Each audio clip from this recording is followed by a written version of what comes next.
A lonely guy walked through the night city, returning home from a local bar. He staggered a lot after drinking alcohol. He didn't care where he was going. The city is native to him, and his feet will lead him home. He was busy with more important business. He was thinking aloud. Why do I have such a life? I am 27 years old. My friends' children have already gone to school, and all the girls leave me in a month, and this is at best. Am I rough? No, I'm not rude. Although, no, I'm rude. A man should be like this. The only thing that I have succeeded in my life is business. I'm far from a millionaire, but I have enough money for a beautiful life. Suddenly, he stopped, clutched his head, and tears flowed from his eyes. I gave so much money to this doctor, and as a result, he says to me, I can't help you with anything. I will give you the address of a good doctor on this subject, but I don't think he will help you either. And I'm going to the doctor tomorrow. The guy walked up to the bridge. He looked at the dark expanse of the river and thought, maybe I should drown myself. The river is deep, and all my problems will disappear. He looked again at the river. No, I will not drown myself. I'm cold, and my cat is not fed. I'll go home. He moved across the bridge and suddenly saw a very young woman in the middle of the bridge. She has a backpack with a small child on her chest. She stood and looked at the water, and suddenly she climbed onto the railing of the bridge. She stood on the top bar, spread her arms out to the sides, and Nolan ran to her aid. He managed to grab her by the waist, pressed her to him, and together they fell on the dusty pavements. The child cried. Nolan screamed, instantly sobering up. Are you stupid? The girl replied, what do you mean? Why are you going where you don't belong? And she roared. Nolan nodded at the crying child. For some reason, it seemed to me that it was too early for you to die, and even more so for him. Get up and go home to your husband or mother. Who are your relatives? I have no home, no husband, no mother. I don't have anyone. Nolan put her on her feet with the child. Now I will have problems because of her. Come with me. I'm not going anywhere with you. What if you are a maniac? Nolan tugged at her hand. You are ready to drown yourself? But are you afraid to go with a maniac? Come with me. They walked through the city at night to the cry of a child. Finally, Nolan could not stand it. Why does he roar all the time? The woman pressed the child to her chest. He probably wants to eat. Then give him some milk. I have no milk. It suddenly disappeared due to stress, and I don't have money for baby food. And you have no brains either. Here, a night grocery store. Let's go get some baby food. The cashier and the security guard eyed the late-night shoppers suspiciously, but Nolan resolutely took the basket and waved his head to his companion. Let's go. He turned to the cashier and said, Where is your baby food? She pointed with her finger. There. They approached the window. Nolan ordered the girl, Take what you need. The girl took one package. This. Take more. Take as much as you need. Nolan waited while she put everything in the basket and asked, What else do you want? A smile crossed her face. Diapers. Take it. Can I get some wet wipes? Yes. They approached the checkout. Nolan paid with a card for the purchase.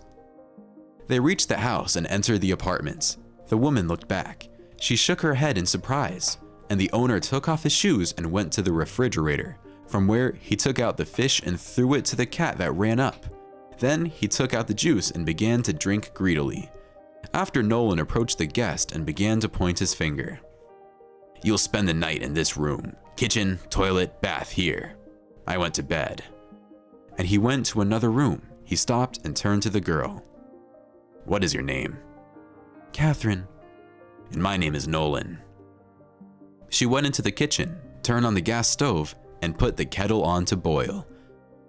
Looks like he's not a maniac. Oh, I'm stupid. Nearly drowned. If this crazy person hadn't intervened, What would the child and I be doing at night on the street? We would freeze.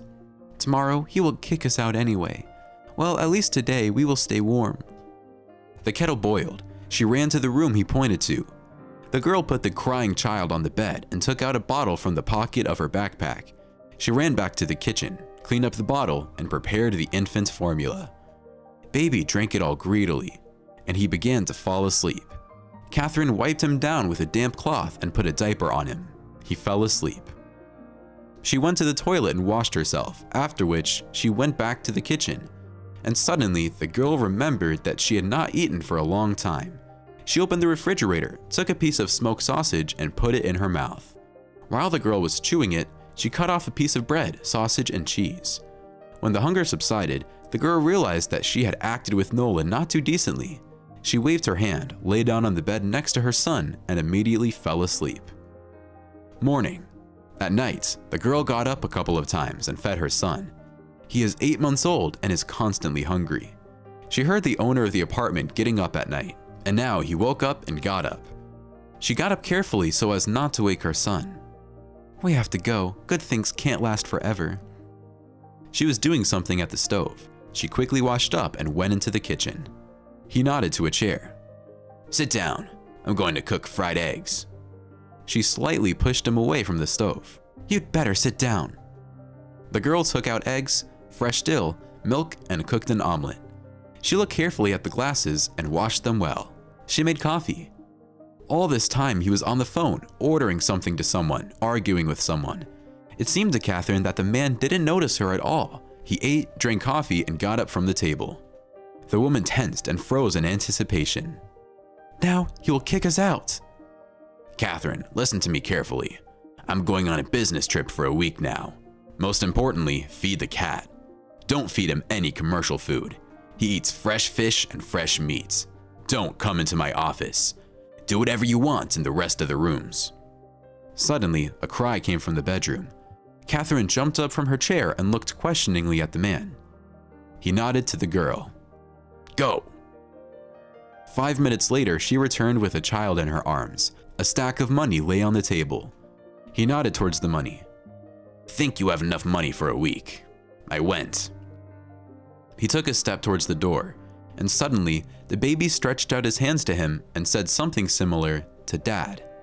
Nolan must have imagined it, but for some reason, his heart ached so much because he would never be a dad. He said unexpectedly, even to himself, "Catherine, can I take him in my arms?" She gave him the child, and immediately a smile flashed across her face. "Take him. Have you ever held children in your arms?"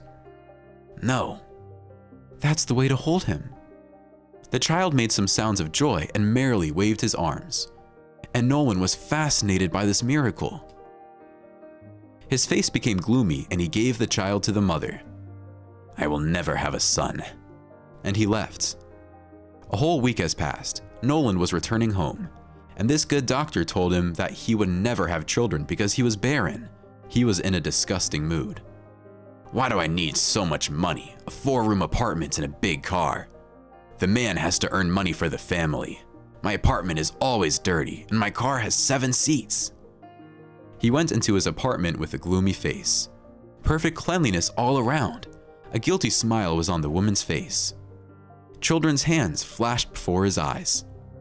"Dad!" The bag with the things fell to the floor, and his hands reached out to the baby. A few years later, they married Catherine. Nolan loved the baby very much and raised him as his own. It turned out that the girl's parents had died long ago, and the dysfunctional father of the baby abandoned them at an early stage of pregnancy. She didn't know what to do from hopelessness and how to raise a child alone, but everything changed after the evening she met Nolan. This is how a chance meeting brought together 2 unfortunate people, thanks to which they found happiness and love.